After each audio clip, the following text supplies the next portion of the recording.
Why speedrun a game? Maybe you want to prove to yourself that you can be good at something. Or maybe you just want to get more replayability out of your favorite game. For me, I wanted to do both.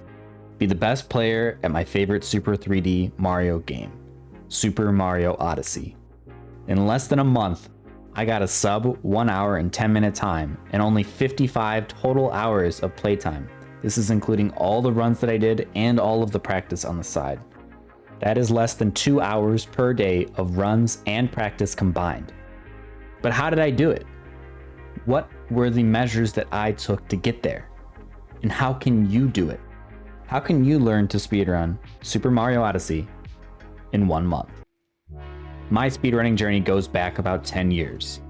At first, I was just engrossed with the idea of it, and I used to find myself frequenting Zglemic's stream as well as other SM64 speedrunners at the time. I also wanted to do what they did, but didn't have the means to stream as I was only 14 or 15. And because of this, I felt like I couldn't speedrun at all. Fast forward to today, and I still watch speedrunners like Necroveda, Simply, Cheese, Nindide, and Shift, but still haven't done a speedrun myself despite being a streamer for 1.5 years now. The procrastination came to an end in December of 2020.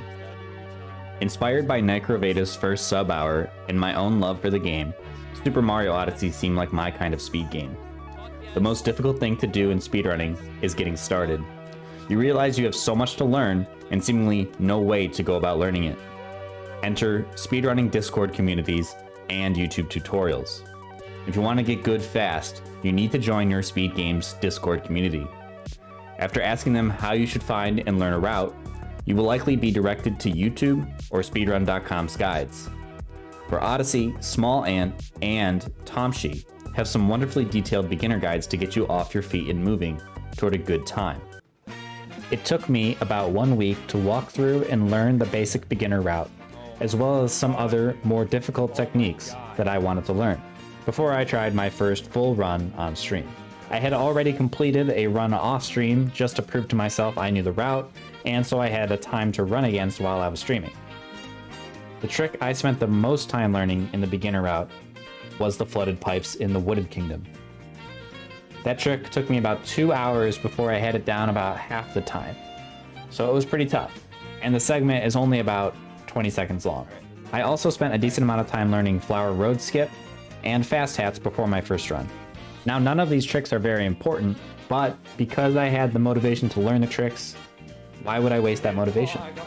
Oftentimes, I think of speedrunning in a motivation type of way.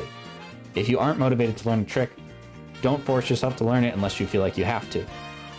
And at the beginning, you don't have to learn anything. But if I have the motivation to learn the trick, why not use that motivation to learn the trick? There's nothing wrong with that. And I felt like that was a good strategy going forward, because then I would know how to do a good technique that I would always be using for every future speedrun, even if it only saved about 10 seconds. I also learned basic fast mech strats using the bird and Moon Cave Skip. All of this culminated in reaching my initial goal time of sub 1 hour and 20 minutes on day 1 of any percent runs. Not looking. Yes! What the heck, man? 7 seconds over. I got the goal tonight. Holy shit. Oh my gosh, dude. The clutch man. We're back again with more Mario Odyssey speedrunning. This is day 2 of my any percent runs. Now you might be thinking, that's pretty good for a first official run. But keep in mind that I had already put in 10 hours of practicing the route and tricks before starting. And this practice, more than anything, allowed me to improve very fast. And improve I did.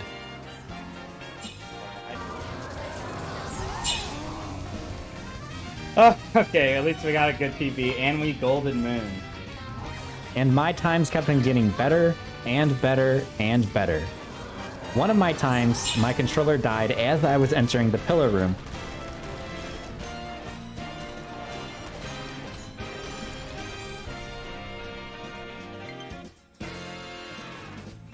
No! No! No! No!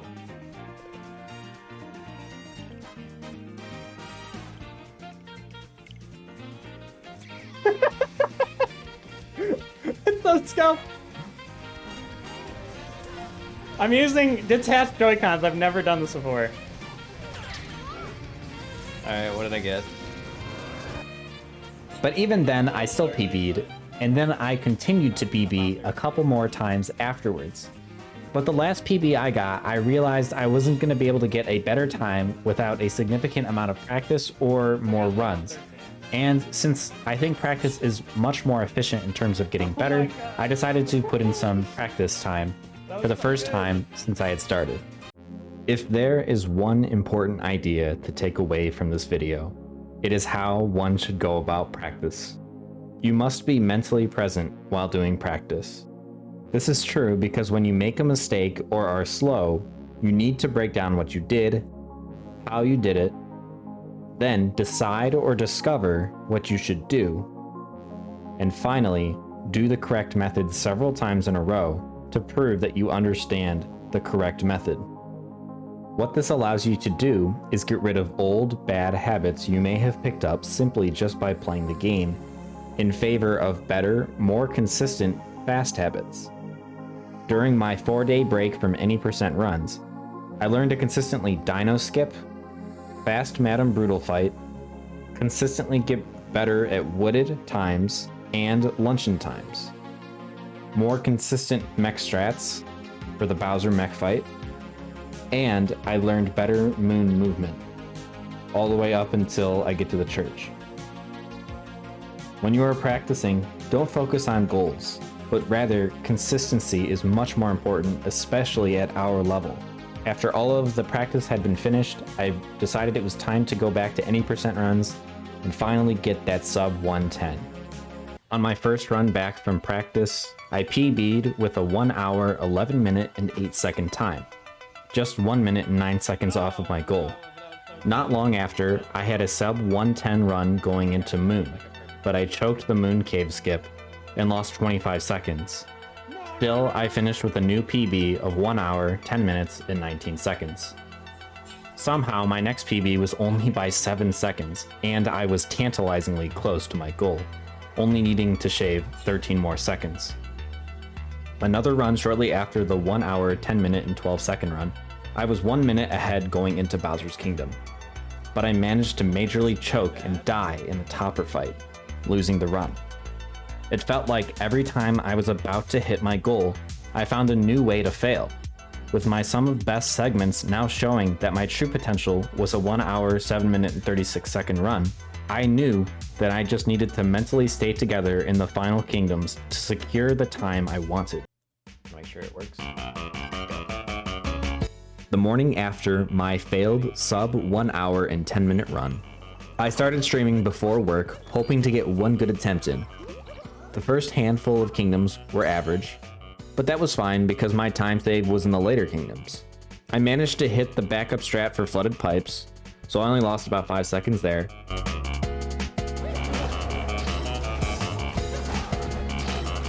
And I got all of the fast stat strats to work in Cloud, which was great. Things were looking pretty good. I was a little bit faster than my personal best at the time. I got the tree jump in Lost Kingdom. I managed to find a way to 2-cycle the Wiggler.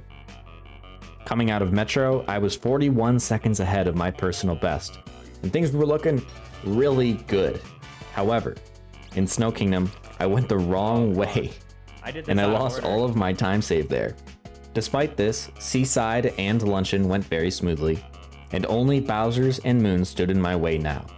1 minute and 30 seconds ahead of my PB, I managed to have a decent Bowser's Kingdom with a good mech.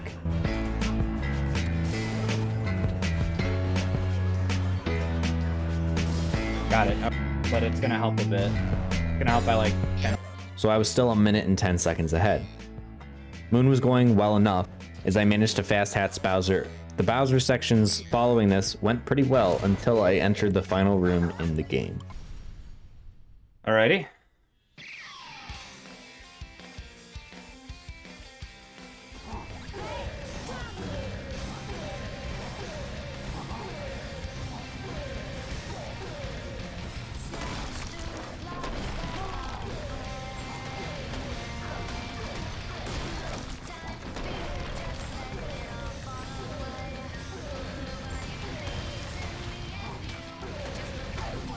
Come on.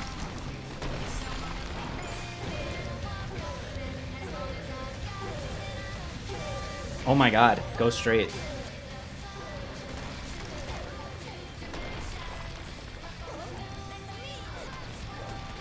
I almost fell.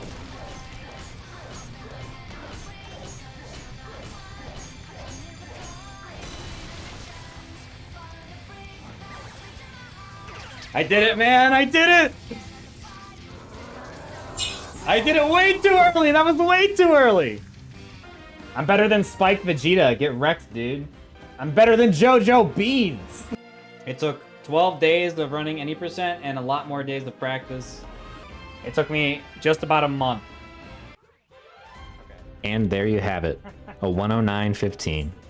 I started speedrunning on December 24th, 2020, and I got this time on January 22nd, 2021.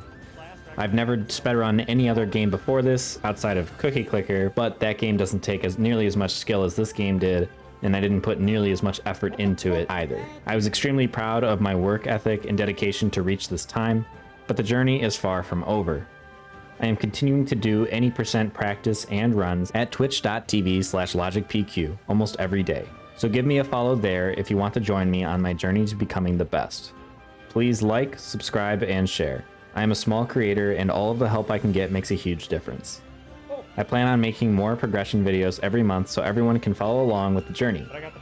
Even though I definitely was not the fastest person to sub 1 hour and 10 minutes in Odyssey, I still dub myself the fastest improving speedrunner out there, and you won't want to miss what is coming next.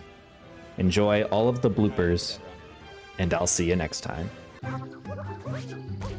What? What? Ah! Oh my god, dude! Couldn't wall jump.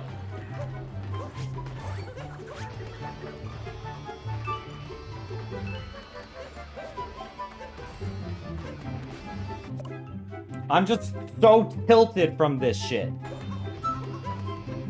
Wait, what the fuck? And I missed the cap. It's over. Fuck! No, fuck, dude! I gotta be careful here, actually.